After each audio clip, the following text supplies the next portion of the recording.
मेरा नाम है अमनप्रीत सिंह चड्ढा और आप मुझको देख रहे हैं केजीएस इंजीनियर्स एजे यूट्यूब चैनल पर। बच्चों, आपको ये बात पता है कि इस वक्त यूपीपीएससी एई के एग्जाम को लेकर स्टूडेंट्स बहुत एक्साइटेड है, स्पेशली सिविल इंजीनियर्स, क्योंकि सिविल इंजीनियरिंग में बहुत बड़े अमाउंट ऑफ सीट्स को निकाला गया। अब देखिए, यहाँ पर ये पता होना बहुत जरूरी है कि जब लास्ट टाइम एग्जाम्स हुए थे तो कट ऑफ क्या रही थी। आपके मन में एक सवाल जरूर आता होगा कि सर, जब भी एक एग्जाम आता है उसके कट ऑफ पे हमेशा डिस्कशन किया जाता है, इसका रीजन क्या होता है। देखिए, कट ऑफ से आपको एक पता लग जाता है कि उस पर्टिकुलर एग्जाम के लिए जो कंपटीशन लेवल है वो कितने। कई बार अगर कट ऑफ बहुत हाई जाती है तो हम ये मानते हैं कि कट ऑफ हाई जाने का रीजन हो गया कि बहुत हाई कंपटीशन है, और कई बार कट ऑफ लो जाती है। कट ऑफ से आपको ये भी आइडिया लग जाता है कि एग्जाम का पैटर्न कैसा होगा, किस तरीके के क्वेश्चंस पूछे जाते हैं। क्योंकि जब क्वेश्चंस आसान होते हैं तो हमेशा कट ऑफ हाई जाती है, और अगर क्वेश्चंस का लेवल थोड़ा डिफिकल्ट है तो कट ऑफ लो आ जाती है। तो कट ऑफ से आपको कई सारी चीजें पता चलती है एक पर्टिकुलर एग्जाम की। अब आज यूपीपीएससी एई के कट ऑफ के बारे में डिस्कशन करते हैं। 2013 और 2020 में एग्जाम कंडक्ट हुआ था, और उस टाइम पे कट ऑफ क्या रही थी, उस कट ऑफ का क्या हम एक एनालिसिस कर सकते हैं, क्या कंक्लूड कर सकते हैं, और केजीएस टीम इसमें आपकी कैसे मदद कर सकती है, उसी सबको देखेंगे इस वीडियो में। अंत तक वीडियो के जरूर बने रहिए, आपको कुछ बहुत इंपॉर्टेंट और रेलिवेंट इंफॉर्मेशन मिलेगी। तो बच्चे, सेशन में आगे बढ़े अगर तो UPPSC AE previous year cut off list पर आने से पहले हमें यह समझना होगा कि इस बार पेपर पैटर्न बदल गए। देखिए, इससे पहले के जो एग्जाम्स हुए थे उसका पेपर पैटर्न और इस बार के पेपर पैटर्न में डिफरेंस है। जब पेपर पैटर्न बदलता है तो इसका इफेक्ट कट ऑफ पर भी पड़ता है। आपको आई होप पता ही है पैटर्न इस बार। देखिए, पहले एक प्री का एग्जाम होगा, तो यूपीपीएससी ने इसको मेंशन किया है, ये जो प्री का एग्जाम होगा इसके मार्क्स नहीं जुड़ेंगे। तो प्री बस एक क्वालिफाइंग नेचर का एग्जाम होगा जिसमें हिंदी, जनरल स्टडीज और इंजीनियरिंग एप्टीट्यूड आएगा। बट जब आप प्री को क्लियर करोगे तभी आप नेक्स्ट एग्जाम दे पाओगे। 2020 में क्या था, सीधा मेंस का ही एक तरीके से एग्जाम हुआ था, ऐसे प्री का कोई ऑप्शन नहीं था। बट इस बार प्री ऐड हो गया है, तो जब आप प्री क्लियर कर लोगे तो मेंस में जाएंगे। देखिए, 604 नंबर ऑफ सीट्स है, और उन्होंने बोला है कि मेंस के लिए 15 गुना स्टूडेंट्स को बुलाया जाएगा। फिर जिन बच्चों का मेंस क्लियर होगा वो जाएंगे इंटरव्यू के लिए। ठीक है, अब यहां से फिर एक कंबाइंड नई मैरिट बनेगी, और अगर आपका नाम उस मैरिट में आता है तो आपको सिलेक्शन मिल जाएगा। अगर मैं प्री की बात करूं, देखिए प्रिलिमिनरी एग्जाम में इस बार क्या हुआ है कि जो जनरल नॉलेज के क्वेश्चंस हैं वो 25 है, 50 मार्क्स के। जनरल हिंदी है 25 मार्क्स, 25 क्वेश्चन 50 मार्क्स, और इंजीनियरिंग एप्टीट्यूड है 100 क्वेश्चन होंगे 200 मार्क्स के। तो प्री का जो आपका पेपर है ये 300 मार्क्स का है, 150 क्वेश्चन हो गए।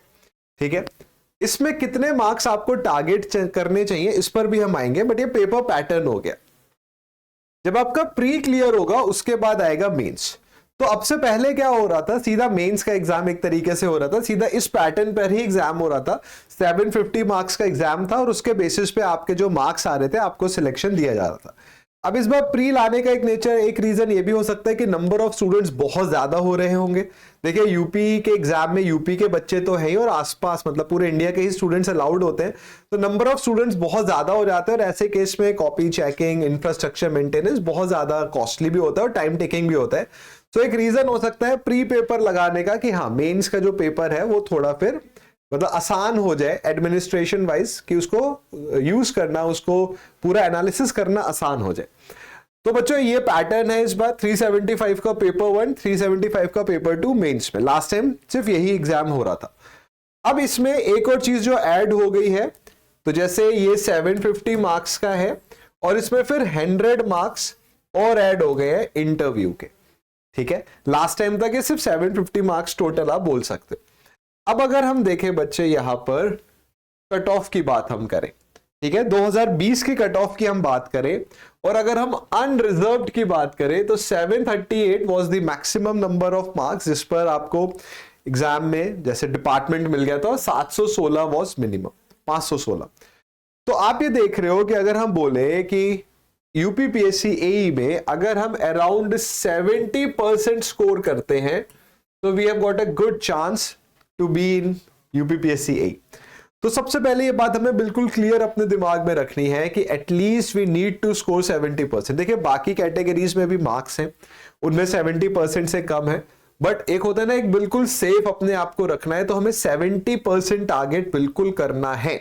तो अगर हम 2020 की कट ऑफ देखें तो अनरिजर्व्ड के मार्क्स आप देख रहे हो 538 जा रहे हैं, ईडब्ल्यूएस में 515 जा रहे हैं, एससी 506, और उसी तरीके से ये वेरी कर रही है। और अगर हम 2013 की कट ऑफ देखें तो 2013 की कट ऑफ में ये 558 मार्क्स थे, ठीक है, अनरिजर्व्ड में, फिर ऐसे ही एससी एसटी ओबीसी बाकी कैटेगरीज में भी ये मार्क्स है।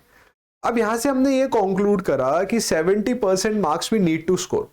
देखिए ए लेवल पर 70% मार्क्स सिक्योर करना उतना आसान नहीं है जितना जेई लेवल पर होता है। अगर मैं जेई लेवल पे बात करूं या मैं किसी भी कॉम्पिटिटिव एग्जाम की बात करूं तो देखिए कॉम्पिटिटिव एग्जाम में हम क्वेश्चंस को 3 लेवल पर बांट सकते हैं। हम क्वेश्चंस को बिल्कुल 3 लेवल पर बांट सकते हैं। देखिए पहले जेई लेवल पर अगर मैं बात करूं तो ये होते हैं बिल्कुल फॉर्मूला बेस्ड, ठीक है, ऐसे क्वेश्चंस जो बिल्कुल फॉर्मूला बेस्ड है, आपने थ्योरी पढ़ी है, आप आराम से कर लेंगे। दूसरे होते हैं कंसेप्ट बेस्ड, इसमें थोड़ा सा कंसेप्ट लगता है, ये बिल्कुल स्ट्रेट फॉरवर्ड नहीं होंगे, थोड़ा कंसेप्ट आएगा इसमें। और तीसरे होते हैं न्यूमेरिकल्स, तीसरे हैं न्यूमेरिकल्स। अब देखिए न्यूमेरिकल्स में फर्दर 3 कैटेगरी होती है, एक होंगे इजी, एक होंगे मॉडरेट और एक होंगे डिफिकल्ट। अब बच्चे अगर मैं बात करूं जेई एग्जाम की तो जेई एग्जाम में फॉर्मूला बेस्ड क्वेश्चंस और न्यूमेरिकल में इजी टू मॉडरेट इनकी क्वांटिटी ज्यादा होती है। तो आप एसएससी जेई का एग्जाम देखोगे, कोई और जेई एग्जाम देखोगे तो आपको दिखेगा कि फॉर्मूला बेस्ड या थ्योरी बेस्ड, इसको आप थ्योरी बेस्ड भी बोल सकते हो, इन तरीके के क्वेश्चंस जो होते हैं इनकी संख्या, और न्यूमेरिकल में इजी टू मॉडरेट में भी इजी की संख्या ज्यादा होती है, रेयर डिफिकल्ट न्यूमेरिकल्स होते हैं। बट यहीं पर अगर हम एई की बात करें, चाहे वो यूपीपीएससी एई हो या एमपीपीएससी एई हो, राजस्थान पब्लिक सर्विस कमीशन हो, एई में क्या होता है, ये चीजें बदल जाती है। एई में क्या होगा, आपके कंसेप्चुअल क्वेश्चंस की संख्या बढ़ेगी, ठीक है, फॉर्मूला बेस्ड क्वेश्चंस बिल्कुल थ्योरी बेस्ड क्वेश्चंस होंगे, बट जेई जितने नहीं होंगे कि एकदम सारे क्वेश्चंस आपके 60% क्वेश्चन बिल्कुल थ्योरी बेस्ड है। तो यहां क्या होगा, कंसेप्ट बेस्ड क्वेश्चंस की संख्या बढ़ती है एई एग्जाम में, और न्यूमेरिकल में आपको मॉडरेट टू डिफिकल्ट लेवल के भी क्वेश्चंस देखने को मिलेंगे, जबकि आप सिलेबस ऑलमोस्ट सेम पढ़ रहे हो। तो जेई और एई एग्जाम्स में जो सबसे बड़ा डिफरेंस आता है वो आता है क्वेश्चन के लेवल का। एई में ऑब्वियसली जो लेवल है वो इंक्रीज हो जाता है, इंप्रूव हो जाता है। अब जैसे अगर आप देखोगे सोम हम सब्जेक्ट को उठाएं तो सोम में क्या होगा, जेई लेवल पर वो आपसे मोस्टली क्या पूछ लेंगे कि मोमेंट लग रहा है फ्री एंड पर, डिफ्लेक्शन बताइए, और एई में क्या कर लेंगे, मोमेंट फ्री एंड पे ना लगा के कहीं बीच में लगा लेंगे। अब बच्चे क्या करते हैं, कई बार इसको याद कर लेते हैं, रट लेते हैं, आसान है, बट इसको समझना पड़ता है। तो एई लेवल पर आपकी जो प्रिपरेशन है, स्पेशली बच्चों यूपीपीएससी बहुत ज्यादा इंस्पायर्ड होता है इंजीनियरिंग सर्विसेज से, ईएससी से। तो अगर आपको यूपीपीएससी एई को टारगेट कर रहे हो, आपको क्लियर करने का बिल्कुल आपने मन बना लिया है, तो आपको इंजीनियरिंग सर्विसेज के पीवाईक्यूज को करना होगा। तो एक तो ये बात याद रखिए कि आपको एटलीस्ट 70% का टारगेट लेके चलना चाहिए अपने एग्जाम में, भले ही आप किसी भी रिजर्वेशन कैटेगरी में आ रहे हो, but 70% is the ultimate safe score at least. और उसके अलावा आपको इंजीनियरिंग सर्विसेज के क्वेश्चंस को टारगेट करना चाहिए, थ्योरी, टारगेट एंड न्यूमेरिकल्स। अब मान लीजिए कुछ बच्चों ऐसे भी हो सकते हैं जिनको गाइडेंस का अभाव हो, जिनको ये बात नहीं पता चल रही है कि कितना पढ़ना है, कहां से पढ़ना है। देखिए मैं आपको एक बड़ी सिंपल से एक्सप्लेनेशन देता हूं। यहां पर क्या होता है कि कई बारी हम एक काम करते हैं और वो हमसे गलत हो जाता है, तो हम ऐसे बोलते हैं कि अच्छा ये काम ऐसे नहीं करना, हमें ये भी नहीं पता है कि करना कैसे, बट हमें ये पता है कि ऐसे नहीं करना है। हमने दोबारा उस काम को करा, दोबारा हमसे वो मान लीजिए ठीक नहीं हुआ, तो हमें अब ये पता चला कि ऐसे भी नहीं करना है।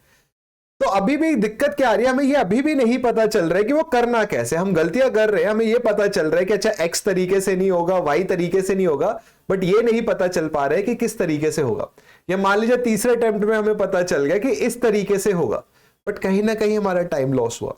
मैं ये कहना चाह रहा हूं आपको कि जब हम कॉम्पिटिटिव एग्जाम की तैयारी करते हैं और हमारे पास गाइडेंस ना हो, देखिए गाइडेंस ही आपको फैमिली मेंबर दे सकते हैं, आपके टीचर्स दे सकते हैं, आपके सीनियर्स दे सकते हैं, कोई भी दे सकता है, बट अगर आपके पास गाइडेंस नहीं होगी तो ऐसा नहीं है कि आप सीखोगे नहीं, आप मिस्टेक्स करने के बाद सीखोगे। अभी जो मिस्टेक्स आप कर रहे हो ये आपका टाइम कंज्यूम कर रहा है, तो आपका टाइम कंजम्पशन बढ़ रहा है। और कॉम्पिटेटिव एग्जाम्स ऐसा नहीं है सेमेस्टर की तरह कि 1 साल बाद हो रहे हैं 2 साल बाद हो रहे हैं, ये एकदम होते हैं। तो right now the most important thing you have is time. तो यहां पर मैं आपको ये जरूर सजेस्ट करूंगा कि make sure you have guidance. और मैं बार बार शब्द गाइडेंस बोल रहा हूं। गाइडेंस मींस कि कोई ऐसा हो जो आपको गाइड करे, या आपके बिल्कुल कोई सिबलिंग हो सकते हैं, आपके टीचर्स हो सकते हैं, आपके दोस्त हो सकते हैं, आपके सीनियर हो सकते हैं, कोई भी हो सकता है। बट गाइडेंस में आपको यह पता चलता है कि क्या नहीं करना है और क्या करना है। अब जैसे मान लीजिए आप एक ऐसे स्टूडेंट हैं, आपके पास गाइडेंस का अभाव है, ठीक है, आपको इंजीनियरिंग से रिलेटेड गाइडेंस आपको नहीं मिल पा रही है, तो यहां पर we can definitely help you. तो बच्चे यहाँ पर एक हमारा बैच है, यूपीपीएससी एई का हमने एक बैच लॉन्च करा है। अगर आपको लगता है कि सर मेरा मन है, मुझे पता है कि मैं मेहनत करके एग्जाम क्लियर कर सकता हूं, बट मुझे गाइडेंस नहीं मिल पा रही है, मुझे ये नहीं पता चल पा रहा है कितना पढ़ना है, कहां से पढ़ना है। प्रीलिम्स में इंजीनियरिंग एप्टीट्यूड को मेंशन किया गया जिसमें 22 टॉपिक्स हैं। अब इन 22 टॉपिक्स का बहुत वाइड सिलेबस है, बट वो पढ़ना कितना है। तो अगर आपके ऐसे ही सवाल है कि सर मुझे गाइडेंस का बहुत अभाव है, तो ऐसे केस में आप यूपीपीएससी एई का एक हमने बैच लॉन्च किया है, इसमें आप जुड़ सकते हो। देखिए जब बैच लॉन्च होता है तो हर स्टूडेंट के मन में कुछ सवाल होते हैं बैच से रिलेटेड, ठीक है। सबसे बड़ा सवाल, क्योंकि हम भी स्टूडेंट रहे हैं किसी जमाने में, वो होता है पैसा, है ना। बच्चा क्वालिटी तो उसके दिमाग में सेकंड आता है, उसके दिमाग में आता है फीस कितनी है। तो देखो सबसे पहले फीस है 1899 प्री प्लस मेंस की, ठीक है। बच्चों यही जब 2020 में एग्जाम हुआ था, मुझे 13 साल से ज्यादा समय हो गया पढ़ाते हुए, तो उस टाइम पे जो फीस होती थी ना यूपीपीएससी एई की, 45,000 50,000 होती थी, और कुछ जगह तो इससे भी ज्यादा होती थी। तो अगर आप कंपैरिजन करो पिछले 5 साल में, तो फीस आप देखो 2000 भी नहीं है, 1899 है, ठीक है। फीस बताने का रीजन सिर्फ ये है कि बच्चों के दिमाग में ये आ जाए कि जो पैसा है वो प्राइमरी चीज नहीं है। यहां पर मेरा बोलने का रीजन ये नहीं है कि पैसे का मैं कुछ बताना चाह रहा हूं, कोई बहुत बड़ा अमाउंट नहीं है कि इससे कोई खरबपति बन गए। क्योंकि देखो विजन है, एक विजन ये है कि जब हम भी स्टूडेंट थे, मैं हमेशा इस चीज को डिस्कस करता हूं कि मैं अपने घर से 650 किलोमीटर दूर गया बीटेक करने, क्योंकि मुझे गवर्नमेंट इंजीनियरिंग कॉलेज मिला जिसकी फीस 25,000 रुपीज थी। और यही अगर मैं अपने अपने घर के आसपास किसी अच्छे प्राइवेट कॉलेज से पढ़ा होता तो वहां की फीस 1,25,000 थी। तो I know this as a student की यस, मनी एक बहुत इंपॉर्टेंट मैटर करता है एक स्टूडेंट की लाइफ में। तो सबसे पहले आई बिलीव मनी के पॉइंट ऑफ व्यू से आपको चिंता नहीं होनी चाहिए। दूसरी सबसे इंपॉर्टेंट चीज जो मेरे हिसाब से पहली होनी चाहिए, मनी से पहले आनी चाहिए, वो होनी चाहिए क्वालिटी। अब देखिए बच्चे, आप देख सकते हैं कि खान सर बीच में, तो खान सर आई बिलीव उन्होंने इतना एक नाम कर लिया है, उन्होंने अपनी मेहनत से एक मुकाम पा लिया है कि ट्रस्ट, आई होप आपको पता है, उन्होंने बिल्ड कर लिया। तो बच्चे प्री की बात हम करें तो जो हमारी प्री की टीम है उसमें जितने भी टीचर्स हैं सब बहुत वास्टली एक्सपीरियंस्ड हैं। मेंस की बात करें तो बच्चे मुझे 13 साल से ज्यादा हो गया टाइम पढ़ाते हुए, अपूर्व सर को 11 साल से ज्यादा टाइम हो गया, जो सिविल इंजीनियरिंग की हम बात कर रहे हैं। तो आप देख सकते हो एक वास्ट एक्सपीरियंस है, और वास्ट एक्सपीरियंस मतलब क्वालिटी है। देखिए क्या होता है बच्चे, वैसे तो ये बोला जाता है कि क्वालिटी के लिए यू नीड टू पे, अगर आपको क्वालिटी चाहिए तो आपको पे करना पड़ता है, बट मैं यहां मानता हूं कि आपको बहुत कम पे करना पड़ रहा है। हमने जेई फाउंडेशन का बैच लॉन्च किया था मई लास्ट ईयर, और बिल्कुल मैं ये मानता हूं, क्योंकि हमारे पास ऐसे मैसेजेस आते हैं कि students were like very happy with the kind of quality we gave them, तो वो बहुत खुश थे। और एई में डेफिनेटली जो क्या होता है ना बच्चे, ट्रस्ट हासिल करना बहुत इंपॉर्टेंट है, बट उसको मेंटेन रखना ज्यादा इंपॉर्टेंट है। So what I believe is कि हम पर बच्चों ने भरोसा किया, और अब हमें उस भरोसे को मेंटेन करना है। तो इट्स लाइक एक एडिशनल रिस्पॉन्सिबिलिटी, एक टीचर की हमेशा रिस्पॉन्सिबिलिटी होती है कि वो बच्चों को मेहनत से पढ़ाए, बट जब बच्चे भरोसा करते हैं तो फिर और मेहनत का काम आ जाता है।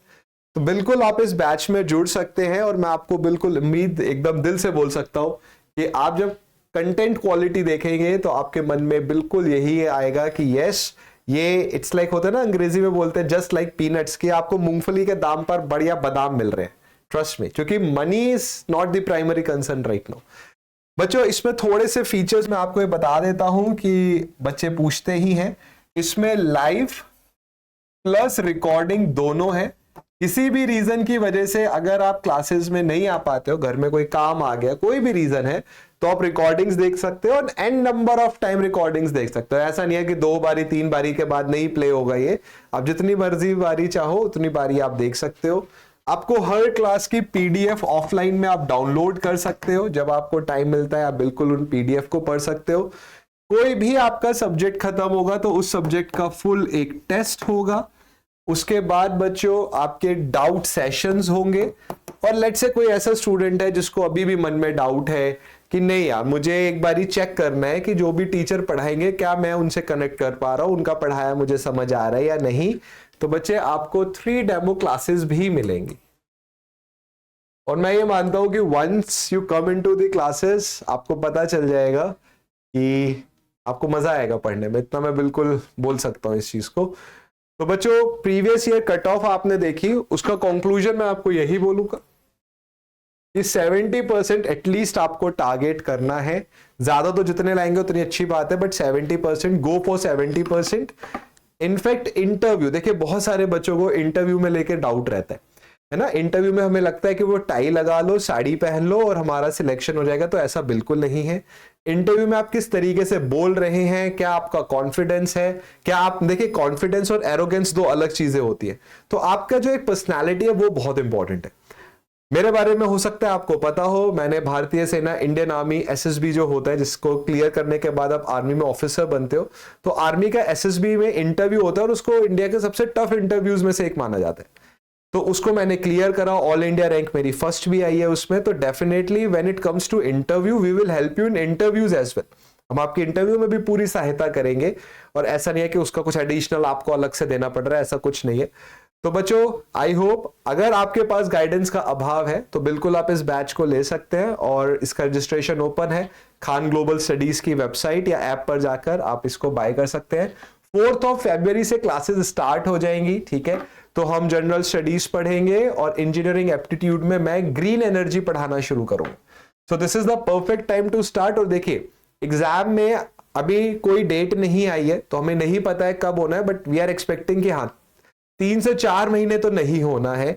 तो आपके पास एक अभी अच्छा टाइम ड्यूरेशन है प्री को पूरा पढ़ने का। तो मेक श्योर आप सही टाइम पे प्रिपरेशन स्टार्ट करें, चाहे खुद से करें चाहे जैसे भी करें, बट सही टाइम पे प्रिपरेशन को जरूर स्टार्ट कर दीजिए। तो बच्चों I hope you like this video. आपको जो भी इंफॉर्मेशन मैं देना चाहता था आई होप आप तक पहुंची होगी। वीडियो इंफॉर्मेटिव लगे तो साथी सिविल इंजीनियर्स के साथ इसे जरूर शेयर करें। चैनल पर नए हैं तो सब्सक्राइब करके जरूर जाइए। सुबह 11 बजे सिविल इंजीनियरिंग के बहुत इंटरेस्टिंग कंसेप्ट्स पे मैं क्वेश्चंस कराता हूं, डिस्कशन करता हूं, तो उसमें भी आप जुड़ सकते हैं। तो बच्चों मिलते हैं नेक्स्ट वीडियो में। Till then do take care, God bless you.